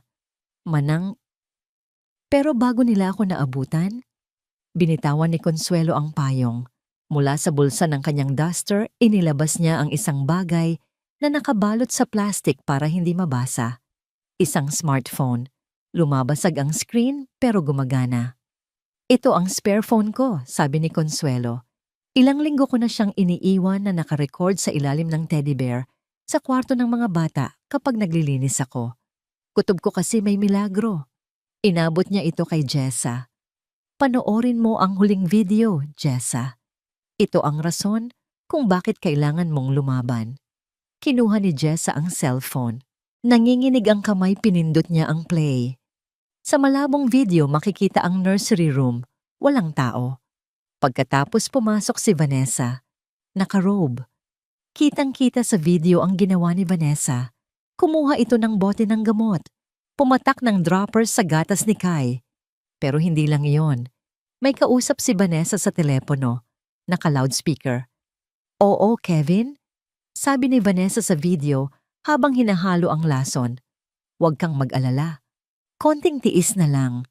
Sa Sabado, sa engagement party, pipirmahan na ni Richard ang prenuptial agreement. Isang boses ng lalaki ang sumagot sa kabilang linya. Sigurado ka bang pipirma siya, matalino si Richard? Tumawa si Vanessa sa video. Isang tawang nakakapanindig balahibo. Wasak siya ngayon, Kevin. Mula nang lasunin ng katulong na yun ang anak niya, wala na siyang tiwala sa kahit sino, kundi sa akin. Desperado na siya. Kapag naikasal kami ako na ang legal guardian ng mga bata. At ang mga bata? Tanong ng lalaki. Ipapasok natin sila sa mental institution sa Switzerland. Sagot ni Vanessa ng walang gatol. Palalabasin nating nasira ang ulo nila dahil sa trauma. At kapag nasa loob na sila, aksidente na lang ang kulang. Sa atin na ang trust fund na 500 million pesos. I love you, babe. You're a genius. Sabi ng lalaki. I know. See you at the party. Namutla si Jessa. Ibinaba niya ang cellphone. Hindi lang ito tungkol sa pang-aapi. Hindi lang ito tungkol sa selos. Ito ay isang planadong krimen. Isang malakihang nakawan. At ang buhay ni na Kai, Leo at Jax ang kapalit ng 500 milyon. Tumingin si Jessa sa puntod ng nanay niya. At sa puntod ng anak niya, biglang nagbago ang ihip ng hangin. Ang luha sa mga mata ni Jessa ay natuyo. Ang panghihina ay napalitan ng isang init na nanggagaling sa kanyang tiyan, ang init ng paghihiganti. Papatayin niya sila. Bulong ni Jessa. Ang boses niya ay hindi nagaralgal. Ito ay matalim. Papatayin niya ang mga bata para sa pera. Anong gagawin natin, Jessa? Tanong ni Consuelo. Kung pupunta tayo sa pulis, baka bayaran lang nila. Hawak ni Vanessa at ng abogado niyang si Kevin ang batas. Tumayo si Jessa. Pinunasan niya ang putik sa mukha niya. Inayos niya ang kanyang buhok na basang-basa. Tumingin siya sa malayo sa direksyon ng Forbes Park. Hindi tayo pupunta sa pulis, manang, sabi ni Jessa. Ang mga mata niya ay nagniningas. Saan tayo pupunta? Sa engagement party. Sagot ni Jessa. Sa Sabado. Kung saan nandoon ang lahat. Ang media, ang mga business partners, ang mga kaibigan nila. Pero Jessa, delikado. May mga gwardya at wanted ka. Humarap si Jessa kay Consuelo. Wala na ang takot sa mukha niya. Ang nakikita na lang ni Consuelo ay isang babaeng wala nang mawawala. Kinuha nila ang trabaho ko. Kinuha nila ang dangal ko. Pinatay nila ang nanay ko. Madiing sabi ni Jessa. Ngayon, kukunin ko ang lahat sa kanila. Hinawakan ni Jessa ng mahigpit ang cellphone. Ito ang kanyang sandata. Manang, kailangan ko ng tulong ng anak mong IT expert at kailangan ko ng damit. Hindi ako pupunta doon bilang katulong. Pupunta ako doon para sunugin ang kaharian ng Reyna. Sa gitna ng sementeryo sa ilalim ng ulan, ipinanganak ang bagong Jessa. Hindi na siya biktima. Siya na ang karma na paparating. Humanda ka, Vanessa. Bulong niya sa hangin. Dahil ang impyernong ginawa mo, Ibabalik ko sa'yo. Tondo, Manila. Isang araw bago ang engagement party, amoy usok ng tambutso instant noodles at lumang motherboard ang maliit na computer shop sa looban ng Tondo. Ito ang kaharian ni Mark, ang bunsong anak ni Manang Consuelo. Si Mark ay isang underground hacker na madalas raketin ng mga estudyante para sa thesis o ng mga tindahan para sa inventory system. Pero ngayon, ang kliyente niya ay ang nanay niya at ang isang babaeng wanted sa buong Pilipinas. Sigurado ba kayo dito, Nay? Tanong ni Mark habang nakatutok sa monitor. Ang mukha niya ay balot ng pagkabahala. Sa screen nakapost ang video ni Vanessa. Ang ebidensya. Oo, Mark, sagot ni Manang Consuelo. Nakaupo siya sa isang monoblock chair. Hawak ang kamay ni Jessa. Kailangan nating tulungan si Jessa at kailangan nating iligtas ang mga bata. Kung hindi natin gagawin, papatayin sila ng babaeng yan. Bumaling si Mark kay Jessa. Ate Jessa, alam mo ba kung gaano kadelikado to? Ang Villa del Fuego ay may high-end security system. Kung mahuli ka nila sa gate pa lang, kulong ka agad. Baka hindi ka naabutin ng umaga. Tumango si Jessa. Nakasuot siya ng cap at face mask para hindi makilala. Ang mga mata niya ay pagod pero matalim. Alam ko, Mark, sagot ni Jessa. Ang boses niya ay kalmado, nakakatakot sa sobrang pagkakalmado. Pero wala na akong pakialam sa sarili ko. Ang mahalaga maipalabas ang video na yan sa oras na nandoon ang lahat. Kaya mo bang i-hack ang system nila? Huminga ng malalim si Mark at nag-type sa keyboard. Ang audiovisual setup ng party ay hawak ng isang malaking events company. Nakakonect ang mga LED wall at projectors sa isang central server. Paliwanag ni Mark. Hindi ko kaya i-hack yun ng remote o malayo. Masyadong malakas ang firewall. Nanlumo si Consuelo. So, wala tayong pag-asa. Teka lang, Nay, putol ni Mark. Tumingin siya kay Jessa. Hindi ko kaya sa malayo pero kung makakapasok ka sa loob, Ate Jessa, at kung maiko-connect mo ang USB na to ng direkta sa main laptop sa AV booth, kaya kong i-override ang signal. Kailangan kong makapasok sa AV booth, tanong ni Jessa. Oo, o kaya sa mismong stage kung nandoon ang connection, sabi ni Mark. Basta maisalpak mo to, ako na ang bahala sa code. Ipe-play ko yan sa lahat ng screen ng sabay-sabay. Walang makakapigil. Tumayo si Jessa. Gagawin ko. Hapon. Divisoria. Kailangan ni Jessa ng baluti. Hindi bakal kundi tela. Naglakad siya sa masikip na pasilyo ng 168 Mall. Naghahanap siya ng damit. Hindi siya pwedeng pumunta doon bilang katulong. Hindi siya pwedeng pumunta doon bilang mahirap na taga-Tondo. Kailangan niyang humarap kay Vanessa, kay Richard, at sa buong high society bilang isang babaeng hindi kayang tapakan. Huminto siya sa isang butik ng mga ukay-ukay na gown. Nakita niya ito. Isang itim na gown. Velvet. Off-shoulder. Simple lang ang tabas pero elegante. Kulay ito ng pagluluksa para sa nanay niya. Kulay din ito ng kadiliman na handa niyang ibalot sa mga kaaway niya. Magkano to, ate? Tanong ni Jessa. 500 lang, Suki. May mantsa kasi sa laylayan. Binili ito ni Jessa. Pag-uwi sa bahay ni Manang Consuelo, kinuha niya ang gunting at karayom. Ginupit niya ang mantsa. Binago niya ang slit ng palda para mas mataas, para mas madaling kumilos, para mas palaban. Tinahi niya ito ng manumano. Bawat tusok ng karayom ay may kasamang alaala ng bawat pangaapi sa kanya. Tusok. Para sa sampal ni Vanessa. Tusok. Para sa pagbawi ng gamot sa nanay niya. Tusok. Para sa lason na pinainom kay Kai. Nang matapos siya, isinuot niya ito. Humarap siya sa basag na salamin. Si Manang Consuelo, na nanonood sa gilid, ay napaluha. Jessa! Bulong ng matanda. Ang ganda mo. Para kang ibang tao. Hindi sumagot si Jessa. Kumuha siya ng gunting. Hinawakan niya ang kanyang mahabang buhok na laging nakapusod ng bat mahigpit. Ang buhok ng isang masunuring anak. Ang buhok ng isang yaya na laging nakayuko. Humigpit ang hawak niya sa gunting. Huminga siya ng malalim. Snipe! Ang tunog ng pagputol ng buhok ay parang tunog ng pagputol ng tanikala. Walang pag-aalinlangan. Ginupit ni Jessa ang kanyang buhok hanggang sa maging kapantay na ito ng kanyang baba. Isang matalim na bob cut.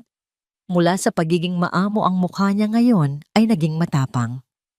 Lumabas ang kanyang panga, ang kanyang leeg, ang kanyang tapang.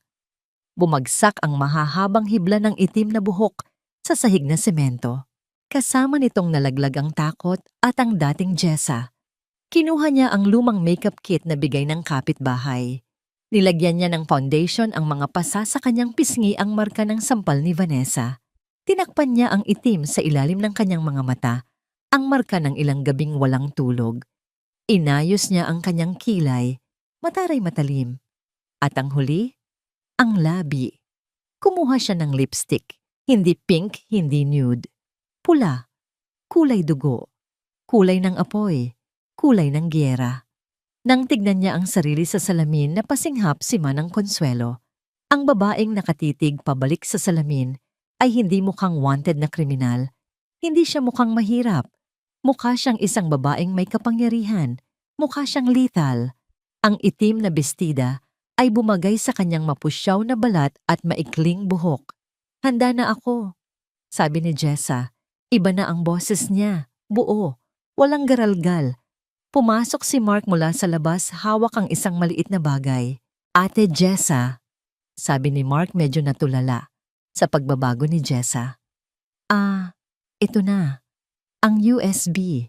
Inabot ni Mark ang flash drive kay Jessa. Nilagyan ko yan ng autorun script.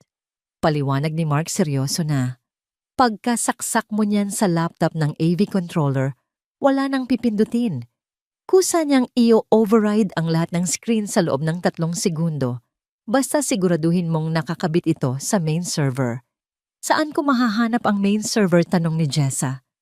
Nag-hack ako sa floor plan ng event organizer, sagot ni Mark. Nasa left wing ng garden ng stage. Sa likod noon may tent. Nandoon ang mga tech booth. Doon mo dapat isalpak yan. Kinuha ni Jessa ang USB. Mahigpit. Ito ang susi. Ito ang bomba. Salamat, Mark. Utang ko sa'yo ang buhay ko. Lumapit si Manang Consuelo at inabot ang isang pares ng sapatos, itim na heels, luma pero makintab. Ito lang ang meron ako, Jessa. Masakit sa paa yan pero kailangan mong magmukhang bisita para makapasok. Sabi ng matanda. Isinuot ni Jessa ang sapatos. Tumayo siya. Ang sakit sa paa ay wala kumpara sa sakit na nararamdaman ng puso niya. Manang Mark, huling bilin ni Jessa. Kapag nagkakagulo na bukas, kapag nailabas na ang video, tumakbo kayo agad. Huwag kayong magpapahuli kay Vanessa. Mag-iingat ka, anak. Yakap ni Manang Consuelo. Tumingin si Jessa sa bintana. Madilim na ang gabi sa tondo. Pero sa isip niya nakikita niya ang Villa del Fuego. Nakikita niya si Kyleo at Jax na naghihintay. Huwag kayong mag-alala, mga anak. Bulong niya sa kawalan. Parating na si nanay at magdadala ako ng bagyo. Sabado ng umaga, ang araw ng engagement party. Ang araw ay sumikat ng maaliwalas sa Forbes Park. Kabaligtaran ng unos sa puso ni Jessa. Sa Villa del Fuego abala ang lahat. May mga truck ng catering. May mga florist na nag-aayos ng libu-libong puting rosas. May orkestra na nag-iensayo. Si Vanessa ay nasa kanyang kwarto, inaayusan ng makeup artist. Suot niya ang isang designer gown na kulay puti. Simbolo daw ng kalinisan, pero sa kanya ito ay maskara. Perfect, ma'am, Samnia. Sabi ng baklang makeup artist, mukha kayong anghel. Ngumiti si Vanessa sa salamin. Alam ko. Ngayong gabi, mapapasa akin na ang lahat. Pumasok si Richard. Nakasuot ng tuxedo pero mukhang pagod. Handa ka na ba, Richard? Tanong ni Vanessa sabay tayo at halik sa pisngi nito. Oo. Matipid na sagot ni Richard. Pirmahan na lang ng kontrata mamaya, tapos na. Oo, honey. Para sa future natin. At para sa mga bata, malambing na sabi ni Vanessa. Tumango si Richard at lumabas. Hindi niya alam na sa labas ng gate ng kanilang subdivision isang taxi ang huminto. Bumaba ang isang babaeng nakaitim na gown, naka-shades at may red lipstick. Naglakad si Jessa papunta sa guardhouse, taas noo. Ang bawat hakbang ng kanyang heels sa aspalto ay parang tunog ng orasan na bumibilang pababa. Tik-tak. Ang huling 24 oras ng paghahanda ay tapos na. Oras na ng pagtatanghal. Ang garden ng Villa del Fuego ay nagmistulang paraiso. Libo-libong fairy lights ang nakasabit sa mga puno ng nara at acacia na nagbibigay ng mainit at kulay gintong liwanag sa paligid. Ang mga mesa ay natatakpan ng mamahaling silk at napapalamutian ng mga imported na puting rosas mula pa sa Holland. Isang orchestra ang tumutugtog ng classical music habang naglalakad ang mga elite ng Maynila, mga politiko, business tycoons at mga artista, suot ang kanilang mga designer gowns at tuxedos. Sa gitna ng lahat ng ito, nakatayo sa isang mataas na entablado sina Richard at Vanessa. Si Richard ay mukhang prinsipe, pero ang kanyang mga mata ay blanko parang robot na sumusunod lang sa utos. Sa tabi niya si Vanessa ay nagniningning sa kanyang custom-made white gown na puno ng Swarovski crystals. Hawak niya ang braso ni Richard ng mahigpit, parang takot na makawala ito. Magandang gabi sa inyong lahat, bati ni Vanessa sa mikropono. Ang boses niya ay matamis puno ng pekeng kababaang loob. Salamat sa pagdalo sa pinaka-espesyal na gabi ng buhay namin. Sa kabila ng mga pagsubok at mga taong sumubok, sumira sa amin.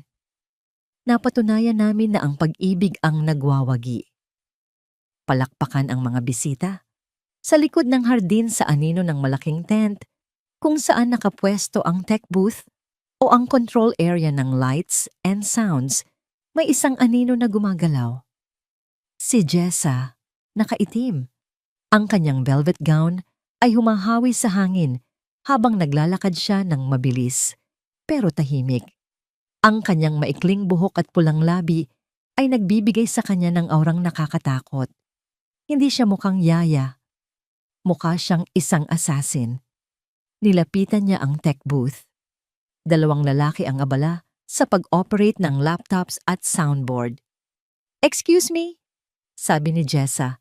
Ang boses niya ay malamig at otoritatibo. Lumingon ang head technician. "Miss, bawal po dito. Restricted area." Itinaas ni Jessa ang kanyang smartphone kung saan naka-flash ang logo ng security team ng event na peke gawa ni Mark. Pinapabago ni Ma'am Vanessa ang AVP. Mabilis na sabi ni Jessa. "May surprise video message daw galing sa presidente. I-plug nyo to ngayon na. Utos ni Ma'am. Kapag pumalpak to kayo ang sisisihin." Nataranta ang technician. "Wala sa program. Gusto mo bang tawagin ko siya?" Pananakot ni Jess sa akmang tatawag sa cellphone. "Gusto mong mawalan ng trabaho ngayon din?" Sige na. Akin na." Kinuha ng technician ang USB. Isinaksak niya ito sa main laptop. Nagblink ang ilaw ng USB.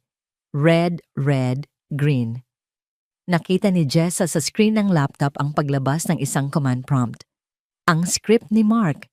Nagsisimula ng kainin ng virus ang sistema. Good bulong ni Jessa. Tumalikod siya at naglakad palayo sa booth. Papunta sa stage. Sa entablado tinataas ni Vanessa ang kanyang baso ng champagne. "Para sa kinabukasan namin ni Richard at ng aming mga anak." Sigaw ni Vanessa. "Tigilan mo ang pag-arte, Vanessa." Ang sigaw na yon ay bumasag sa katahimikan ng gabi. Mas malakas pa sa sound system. Lahat ng ulo ay lumingon. Ang orchestra ay tumigil sa pagtugtog. Sa gitna ng red carpet naglalakad si Jessa. Ang ilaw ng spotlight ay tumama sa kanya. Ang itim niyang suot ay napakalaking contrast sa puting tema ng party. Para siyang isang itim na sisne na lumusob sa pugad ng mga kalapati. Namilog ang mga mata ni Vanessa. Namutla siya sa ilalim ng makapal niyang makeup. Sino yan? Bulong ng mga bisita. Di ba yan yung yaya na nagnakaw? Bakit nakalabas yan? Security, security. Tili ni Vanessa sa mikropono na wala ang poise. Ilalabas niyo ang babaeng yan, kriminal yan. Tumakbo ang mga bouncers papalapit kay Jessa. Pero hindi tumakbo si Jessa palayo. Tumakbo siya papunta sa stage. Hinarang siya ng isang gwardya. Miss Bawal. Tinapakan ni Jessa ng kanyang stiletto ang paa ng gwardya at tinulak ito gamit ang buong lakas ng kanyang galit. Nadulas ang gwardya. Nakaakyat si Jessa sa hagdan ng stage. Humarang si Richard. Gulat na gulat. Jessa, anong ginagawa mo? Tumabi ka, Richard, sabi ni Jessa. Hindi siya tumingin sa lalaki. Ang mata niya ay nakapako kay Vanessa. Lumapit si Vanessa, galit na galit akmang sasampalin ulit si Jessa. Ang kapal ng mukha mo, sinisira mo ang gabi ko. Umilag si Jessa. Sa gilid may waiter na may hawak na tray ng red wine. Hinablot ni Jessa ang isang malaking baso. At sa harap ng daan-daang bisita, sa harap ng mga kamera ng media, splash! Ibinuhos ni Jessa ang laman ng baso sa mukha at dibdib ni Vanessa. Ang pulang alak ay gumuhit sa puting-puting gown ni Vanessa. Para itong dugo na tumutulo mula sa leeg hanggang sa laylayan. Ang mukha ni Vanessa ay basang-basa, tumutulo ang alak sa kanyang pilik mata. Napasinghap ang buong crowd. Gasp! Tili ni Vanessa. Ang gown ko, hayop ka. Habang nagwawala si Vanessa, inagaw ni Jessa ang microphone mula sa kamay nito. Humarap si Jessa sa mga tao. Hinihingal pero nakatayo ng tuwid. Tignan niyo siya. Sigaw ni Jessa sa mic. Ang boses niya ay umaalingaw-ngaw sa buong subdivision. Tignan niyo ang babaeng hinahangaan niyo. Ang babaeng ito, na nakasuot ng puti, ay puno ng baho sa loob. Patayin niyo ang mic. Patayin niyo. Sigaw ni Vanessa sa technician. Pinindot ng technician ang off button. Pero walang nangyari. Biglang namatay ang mga ilaw sa garden. Blackout. At pagkatapos ang malaking LED wall sa likod ng stage ay umilaw. Hindi AVP ng presidente ang lumabas. Ang mukha ni Vanessa nakarobe na sa loob ng kwarto ng mga bata. Natahimik ang lahat. Sa screen malinaw na malinaw ang nangyayari. Oo, Kevin, sabi ng Vanessa sa video. Ang boses niya ay rinig na rinig sa malalaking speakers. Huwag kang mag-alala. Konting tiis na lang. Pipirmahan na ni Richard ang prenuptial agreement. Napatingin si Richard sa screen. Nanigas siya. Nagpatuloy ang video. Kitang-kita ang pagpatak ni Vanessa ng gamot sa gatas. Ipapasok natin sila sa mental institution sa Switzerland. Palalabasin nating nasira ang ulo nila. Sa atin na ang trust fund na 500 million pesos. Ang reaksyon ng mga bisita ay parang bulkang sumabog. Diyos ko, totoo ba yan? Lason nilalason niya ang mga bata. Si Kevin, ang abogado na nasa gilid ng stage, ay dahan-dahang umaatras, gustong tumakas. Si Vanessa ay parang binuhusan ng malamig na tubig. Nakatitig siya sa screen, nakabuka ang bibig. Ang ebidensyang akala niya ay nabura na ngayon ay pinapanood ng buong mundo. Fake yan. Sigaw ni Vanessa pero garalgal na ang boses niya. Tumingin siya kay Richard. Richard, honey, deep fake? Yan, gawa-gawa lang ng babaeng yan. Maniwala ka sa akin. Lumingon si Richard kay Vanessa. Dahan-dahan. Ang mukha ni Richard ay hindi maipinta. Ang lungkot ay napalitan ng isang nakakatakot na puot. Tumingin siya sa gown ni Vanessa na may mantsa ng dugo. Tumingin siya sa video kung saan tinatawanan ni Vanessa ang mga anak niya. Lumapit si Richard kay Vanessa. Richard. Pagmamakaawa ni Vanessa, humahawak sa braso niya. Hinawakan ni Richard ang kamay ni Vanessa at marahas na inalis ito sa kanya. Huwag mo akong hawakan, bulong ni Richard. Malamig, nakakamatay. Pagkatapos humarap si Richard kay Kevin na tumatakbo na palayo. Hulihin niyo siya! Sigaw ni Richard sa mga gwardya. Agad na dinamba ng mga security si Kevin. Bumaling ulit si Richard kay Jessa. Nakatayo pa rin si Jessa, hawak ang mic, tumutulo ang luha, pero nakataas ang noo. Jessa, sabi ni Richard. Huwag kang humingi ng tawad sa akin, Richard. Sabi ni Jessa sa mikropono rinig ng lahat. Humingi ka ng tawad sa mga anak mo. Dahil habang nagbubulag-bulagan ka sa pag-ibig mo sa demonyong yan, muntik na silang mamatay. Binitawan ni Jessa ang mic. Todd. Ang tunog ng pagbagsak ng mikropono ay hudyat ng pagtatapos ng paghahari ni Vanessa. Dumating ang mga pulis, ang mga totoong pulis na tinawagan ni Manang Consuelo kanina pa.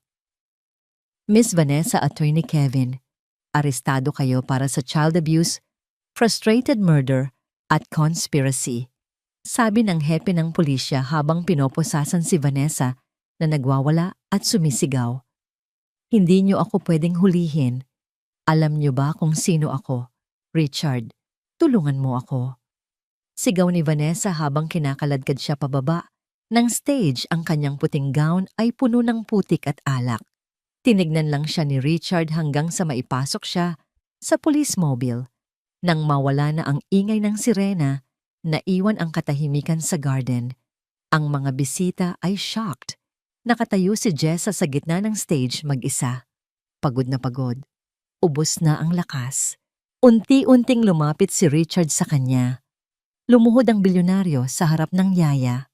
Sa harap ng lahat ng kanyang mayayamang kaibigan, lumuhod si Richard at yumuko sa paanan ni Jessa. Patawarin mo ako. Humagulgol si Richard. Ang balikat niya ay yumuyugyog.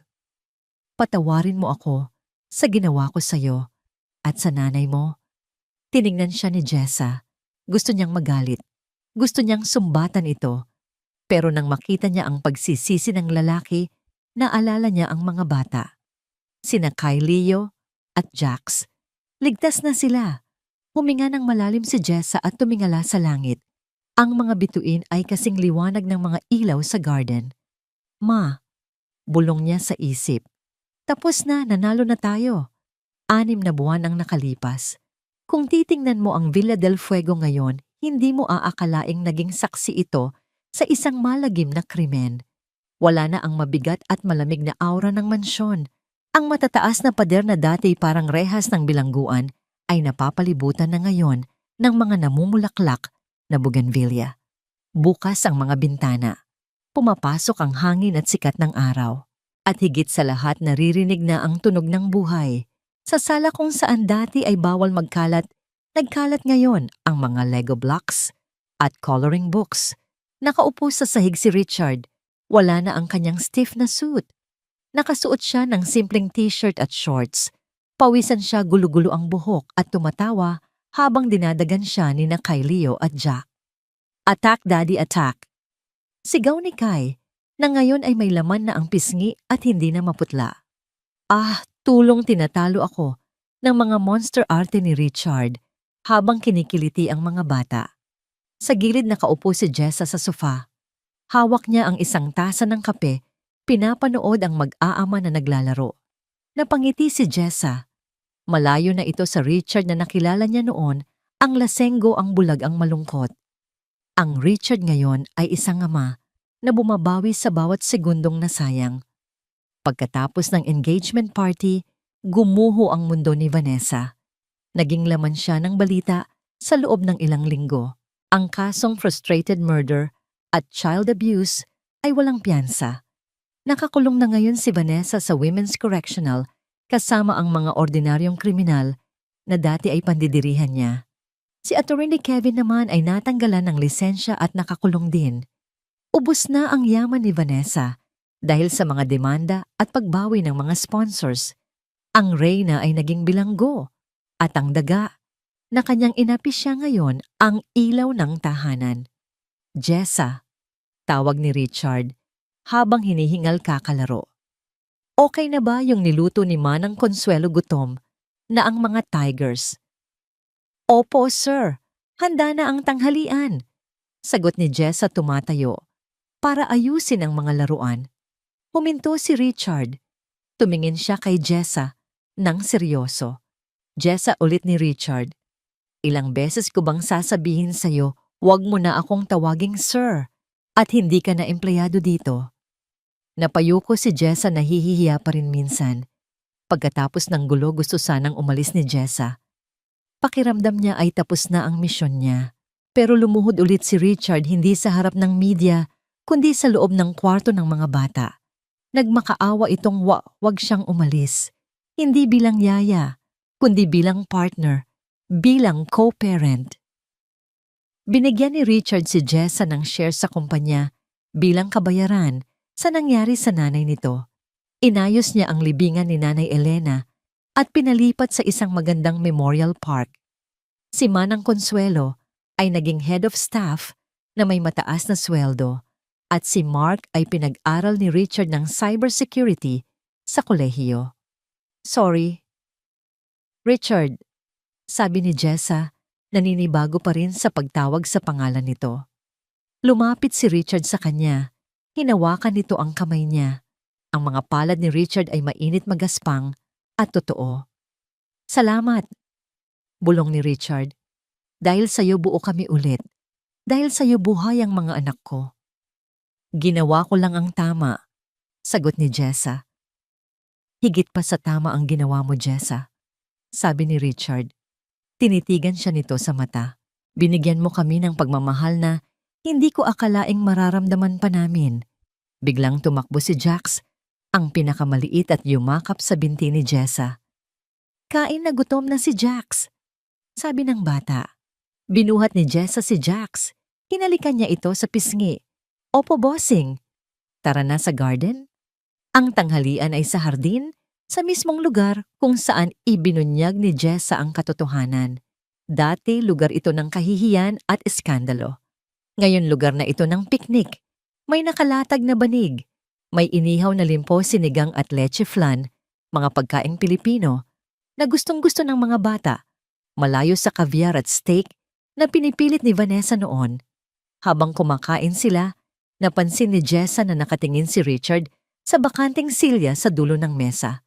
Iniisip mo ba siya? Tanong ni Jessa. Alam niyang ang tinutukoy niya ay ang yumaong asawa ni Richard, si Camille. Tumango si Richard. Dati natatakot akong isipin siya kasi puro sakit ang naaalala ko. Pero ngayon, pakiramdam ko nakangiti siya kung nasaan man siya. Alam niyang nasa mabuting kamay ang mga anak niya. Tumingin si Richard kay Jessa. Alam niyang may nagmamahal na sa kanila na kasing wagas ng pagmamahal niya. Namula si Jessa. Richard. Jessa. Putol ni Richard. Inilapag niya ang kutsara. Alam kong mabilis. Alam kong marami pa tayong aayusin. Pero ayokong lumaki ang mga batang to na yaya ang tawag sa'yo. At ayokong tumanda na mag-isa. Hinawakan ni Richard ang kamay ni Jessa sa ibabaw ng mesa. Hindi kita pipilitin na mahalin ako ngayon. Pero sana, hayaan mong ligawan kita. Hayaan mong patunayan ko sa'yo na kaya kong maging lalaking karapat-dapat sa tapang at puso mo. Natahimik ang paligid. Ang hangin ay huminto sa pag-ihip. Tumingin si Jessa sa mga bata. Sina Kai at Leo ay nag-aagawan sa huling piraso ng hotdog. Si Jax ay puno ng ketchup ang muka. Tumingin siya kay Richard. Sa mga mata nito, wala na ang dilim. Ang nakikita niya ay isang bukas. Naalala ni Jessa ang kanyang anak na nawala. Naalala niya ang nanay niya. Wala na sila. Pero dito sa harap niya may 3 batang nangangailangan ng ina at isang lalaking nangangailangan ng kasama. Ngumiti si Jessa. Isang ngangiting abot hanggang mata. Matagal-tagal na ligawan yan, Mr. Belmonte. Biro ni Jessa, pero may luha sa gilid ng mata. Mahirap pasagutin ang taga-tondo. Tumawa si Richard. Handa akong maghintay, kahit gaano katagal. Mama. Napahinto silang dalawa. Si Leo. Nakatayo ang bata sa tabi ni Jessa, hawak ang isang bulaklak na pinita sa gilid. Mama Jessa, miss mo nga. Flower for you. Sabi ni Leo. Natigilan si Jessa. Mama, iyon ang unang beses. Dati Ate Jessa o Jessa lang. Pero ngayon, Mama gaya ni Kai, Mama Jessa gaya ni Jax. Nagunahan ang 3 sa pagyakap sa kanya. Napahagulgol si Jessa. Niyakap niya ang 3 bata ng mahigpit na mahigpit. Ang butas sa puso niya na iniwan ng pagkamatay ng sarili niyang anak at ina ay unti-unting napupuno ng init ng tatlong anghel na ito. Salamat, salamat mga anak. Hikbi ni Jessa. Lumapit si Richard at yumakap din sa kanila. Isang malaking yakap ng pamilya. 5 sila. Magkakaiba ang pinanggalingan pero pinagtagpo ng tadhana at ng pagmamahal. Sa langit ang mga ulap ay humawi. Ang araw ay sumikat ng buong ningning sa Villa del Fuego. Wala na ang bagyo, wala na ang lason, wala na ang takot. Tumingala si Jessa habang yakap ang kanyang bagong pamilya. Sa isip niya kinausap niya ang nanay niya. Nay, huwag ka nang mag-alala.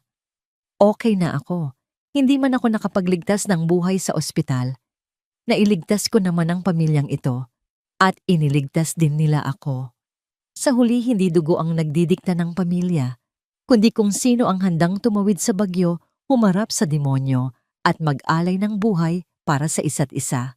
Si Jessa Magbanua, ang dating waitress, ang dating suspect, ay nakauwi na. Ito ang kanyang tahanan. Ito ang kanyang ligaya. Ito ang kanyang tagumpay.